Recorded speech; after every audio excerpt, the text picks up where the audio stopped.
TrustVote TV Report. Who's afraid of vote by mail?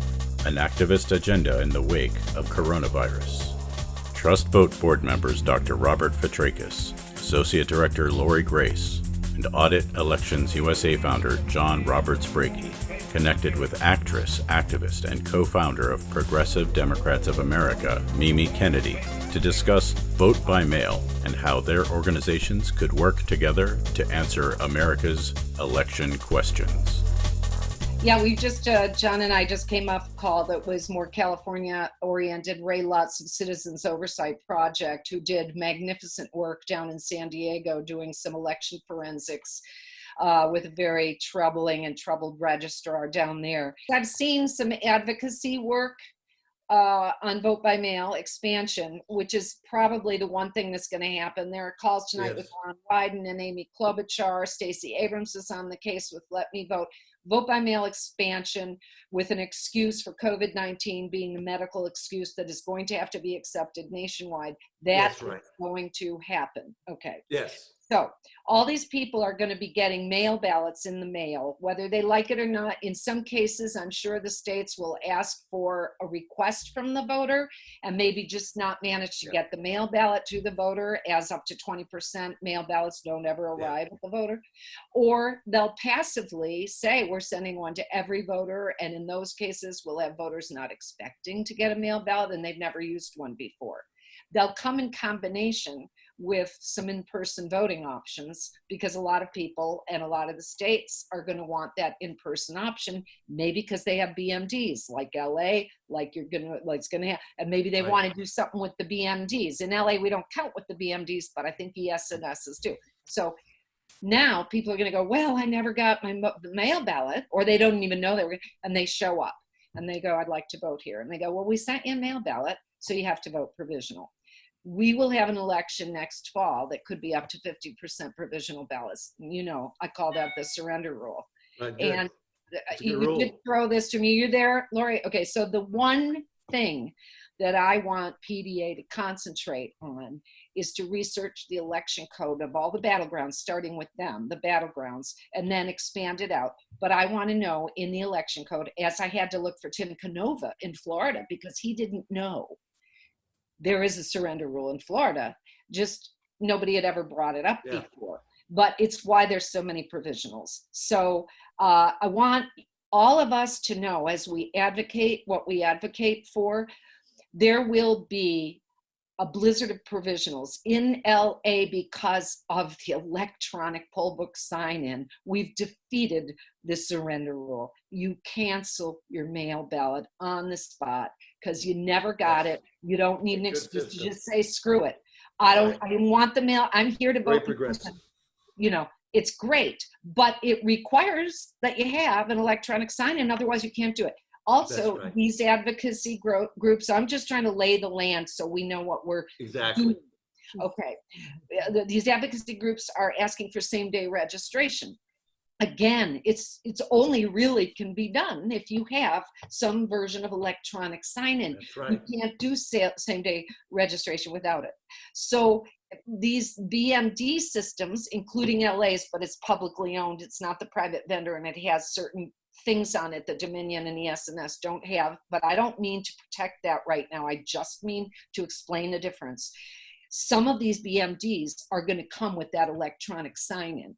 So if you have expanded vote by mail, a bunch of people who never get their ballots because the scheme is don't send them to the black zip codes, and they come in, you don't want them on provisional. So you want them to be able to cancel the mail ballot. So you kind of want to have that system, maybe or maybe not. But I want us all to be aware of some of the trade-offs. And what I'm thinking about is, what's the easiest trade-off to get the voter to protect herself and defeat the racist fraudsters' schemes? I think by law, a mail ballot is a mail ballot. And if you've been sent one, no poll worker can give you another ballot without proof you didn't use the first one that the registrar sent you. So I'm pretty sure we're going to run into the surrender rule. And it's not yet an action component for organizers. We need to get the research together first. Absolutely. Because even the people in the states that have been doing their election, you know this, the way you've been going state to state, John. Yeah. You find maybe one or two people who might know it, or if they don't know it, they recognize the importance of getting to know it, and then they plunge into the Exactly. You know I who see does this know all the it? time, Mimi. The election officials. Yep. And the gamesters and the vendors. They got the scheme set up. Anywhere you've got an electronic sign-in, it's like, don't send a mail ballot. Oh shit, they can cancel it. They can still screw around with you at the polls, but the law is on your side if you've got same-day registration and canceling the mail ballot. But I don't know what counties have this. I don't know what state law is. In at least 11 of the battleground states, we're going to get a PDA staffer on that job, post it, and then we can talk about how we educate the voters and who does that. And then, you know, we could ask Stacey Abrams' group to do it once we've done the research. Right now, I'm not seeing anybody bring that up as something important. Yeah, exactly. No, you're right. What I would like us activist community to do is consider the trade-offs and what will make the easiest way for the voter to protect his or her vote. In the context of mentioning that electronic poll books allow you to cancel your mail ballot rather than surrender it. And that is a very good way for the voter to foil the surrender rule. One of the problems, though, you got a whole new set of problems, at least we have in Ohio, with the electronic poll books. Exactly. First of all, they're run by the Right to Life movement in this state. The Rapp family does all the work on those, the one that did the butterfly ballot. Yep. And then the problems is people are showing up and finding their names aren't on the polls. Absolutely. Yep. We've had that happens, Bob, usually at the Secretary of State level, because these are now, because of Help America Vote Act, every state has to have a statewide online voter database, and it was progressives and liberals and Democrats who said, we have to have online registration. Okay, we'll give you online registration, and then we'll just get in there and screw around with your registration. You'll be surprised at the polls with what you see. We're living with that. I know what you mean. And the electronic poll books. Now, Bob, the Right to Lifers have been in the election technology since, 2002. Bob Ney and all of that. Right. Ralph Reed. So, but now we have it. So, okay, with our electronic poll books owned, by the city of LA, but this is the process, even with an ES&S and a Dominion. You're not on the rolls. They've purged you statewide. Well, damn, I want a same-day register. I'm registering right here, right now. And they have to register you and let you vote, but on something called a conditional ballot. But the difference between conditional and provisional in California is big. And what is it? A conditional ballot enters the count stream much earlier than provisional. As soon as your registration checks out, of course, in a corrupt county, it's never going to check out, but here's the process. As soon as your same-day registration checks out, your voted ballot that you voted that day and got put in a conditional voting envelope is taken out of the envelope and becomes a regular anonymous vote card in the vote stream. Provisional ballots, they wait till the end of the election. You twiddle your thumbs till all the mail ballots are counted too, and the scheme there is somebody's stolen your damn mail ballot, voted it, forged it, it's counted. By the time they get to your provisional, they say, Mimi Kennedy voted in this election, and they toss it. That's a provisional. Right.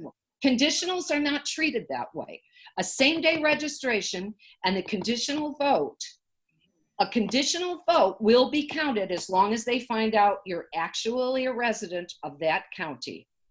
Mimi, are you referring to California for this, or what state? Well, that's my point, Lori. I don't know how many states I'm referring to, but I do know that a ballot is a ballot and you can't get two. So I'm presuming nationwide there will be some version of this, but you won't be able to same-day register without electronic poll books. I'm just acknowledging Bob's anxiety, and mine too, about electronic anything, about all this online and digital and data. It's all been used and schemed. But We're looking at an expanded new thing, hand-marked paper ballot possibility. I'm just trying to protect that as best I can. So Mimi, I've been doing quite a lot of conversations about all this with Bob Fitrakis in particular, with Steve Rosenfeld also. And I was wanting Steve Rosenfeld to do the research because he's able to translate things down. He's also a really sharp mind. Also talked with Bob about being on the alert, kind of organizing together with Steve to see if there will be some need for some lawsuits in certain places. You know, for example, John has also been looking into Michigan where they're not wanting to keep the ballot images and, you know, these kinds of things. Steve has a big interest in Wisconsin. And I know you and I, we're Californians. We really care about California. Are you going to hire Steve to do the research you're talking about? Yeah, he will do the research. He will do the dialing down in a good, excellent journalistic style. Every time I've ever listened to him, anytime I've ever read any of his articles, they're so easy to understand. Okay? Yeah, That's great. what I like. And I've already looked at, I remember looking with Bob at Pennsylvania. We were looking at election rules. It'd be very hard to understand. And when do you think that'll all be collated for the 11 states? It's for the swing states, which is all that I can back up. I think that it'll happen quite soon. 2 weeks? Yeah, that's what I'm hoping for. Just that the research will be in the hands of Steve Rosenfeld, and then Bob and John will, you know, provide, you know, Bob can also provide some legal angles, which are pretty important. Well, here's some thoughts I have on that, Lori, is we've got activists who could, again, under COVID-19, you know, we won't be having meetings. We won't be going door to door. This is not going to be for election officials. This is for the voter, how to protect yourself. Right. And it, by the way, needs also to be aware of each state's, for federal election, voting calendar. When will they be sending out the mail ballots? That sounds great. Last day, you can request one. Are they going to allow a medical excuse for COVID-19? Some governors have already said yes. Some legislatures said yes. Governor vetoed it. That gets complicated to find out, but we must. And how long does it usually take to get a mail ballot in the mail? So if you know they went out October 15th, by October 21st, should you be calling the registrar's office, and we must list the registrar's office's number for every county, and saying, I don't have my mail ballot yet? And then we get to the surrender rule. If you never get your mail ballot, but you were supposed to, are you going to be able to cancel your mail ballot when you get to vote in person, or are you going to end up voting provisional? Those kinds of questions. Okay. No, those are the key questions. I think you're absolutely right. Juanita, one of our major staff person who's been voting 40 years in the Democratic primary, sends her proposal to get the ballot out 2 weeks ago. She gets it yesterday, and it's a Republican ballot. And there had to be new guidelines by the Secretary of State to get her to go in and exchange it at the Board of Election. As long as you have it, by the way, Bob, you bring up such a good point. The remedy to that kind of problem, I got the wrong ballot, is presenting the thing. But most voters will look at it and throw it out and say, I'll just go vote at the polls and get the right ballot. I've been a poll worker. I see it all the time, particularly young voters and voters who have never done vote by mail before. That's right. I agree. To start the research now is important because this is state law as it exists now. There might be emergency regulations, but if there are, those will be more well publicized than what existing state law is now. And I have found that you need to deal with the stuff the elections officials know, because they're the ones setting a scheme if there is going to be a scheme. And I do know that expanded mail balloting if they allow it. They, you know, they give with the right hand or the left hand, and with the right hand taketh away. We know this, and this is what I want to prepare for. It's my sole focus. Although the Ray Lutz phone call that John and I were just on was hair on fire, horrible, about signature matching. And maybe someone else will take up that problem, because that is even harder to remedy, because it requires citizen teams of oversight in every county. And Harvey keeps going, we can do this. But, you know, PDA tried to get citizen teams in every congressional district for 15 years, and we couldn't manage it. So I don't want to do that. I want to do this one surrender thing, because it's the one I saw grab everybody. And ironically, where there's electronic poll books, you're going to be able to remedy it. That's right. Quicker. And then they'll have, as Bob pointed out, they'll have a scheme on the digital end of some sort. So, you know, whack-a-mole. But I want to get this one straight, because activists have said, I want a hand-marked paper ballot. We may be getting them. So we need to observe the rules around them. And to add to that, Mimi, if it does wind up going all vote by mail, 98% of every ballot cast in this country will be counted on a digital scanner that creates an image. Yeah. And that's Amazing. It's amazing to know Even that. that ES&S place, right? Even corrupt Shelby. Yes. If I may. Yeah, of course. be If they go adjective vote by and mail, they have to. But I'm saying, so even they That's will right. be creating a ballot Exactly. image from the handbag. So their scheme, John, will be conveniently, don't get that mail ballot to those people. Right. And it will also take out all of these ballot marking devices, because you can't mail that, okay? And, But they'll have that option for the people who never got their mail ballot. And if you never got your mail ballot, you're going to have to use that at the polls and be your only way to vote. Only it'll have to if there is any polls open. That's the big debate. And that's a big if. That's true. That's right, in November. Mimi, thank you very much. Yes. If we only had more people like you who would take one issue, do what you're talking about doing, keeping hyper-focused, just like what I do with images. I mean, this is how we're going to win this battle, and spreading hope and getting out there and showing people that people can make a difference. And as Kennedy would say, and everybody should try, you know, I mean, it's that kind of thinking. So thank you so much. Okay, great. All right. So, and Bob, any last minute words or? No, I think, of course, we've got to keep in mind the PDA's unique historical role and how important they were in the partisan sector for willing to actually say somebody's tampering with the ballots. And a lot of that was due to Mimi Kennedy pushing that role and allowing the election integrity people in when virtually nobody, and to this day, the Bernie folks aren't, we're never quite up to it. So we've got to remember the unique contribution of PDA. Yay, I believe that. Boy. Thank you. Thank you. Thank you, guys.